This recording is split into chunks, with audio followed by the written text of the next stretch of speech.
इधर साइड ते हो जा। है तेन हुकूमत की मार वजे अदे मिल के पढ़ना है हजूर दी ना तो तू अपनी गल्लां कर रहा है मिल के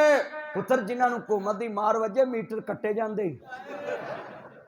हाँ जी कोकला छपाकी जुमेरात आई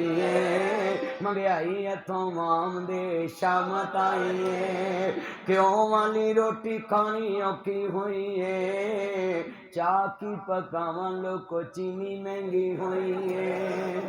रोटी पूरी करिए या बिल तारिए रोटी पूरी करिए या बिल तारिए दसो केड़े खूह विच छाल मारिए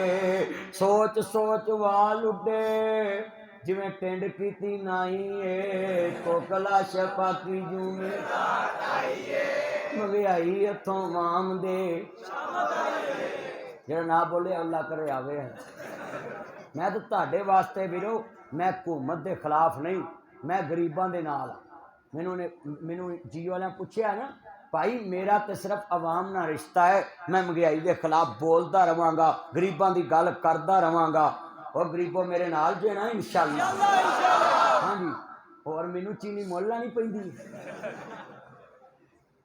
जो उधर रेट बदना मैं चेयरमैन आखना मेरा वधा दे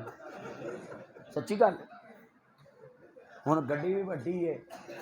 बंदे आने जी मदनी पैसे बड़े लैंदा ते चीनी तेरे को लैना वा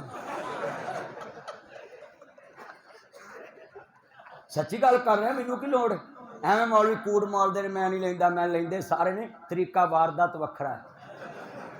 लेंदे सारे ही बोलो।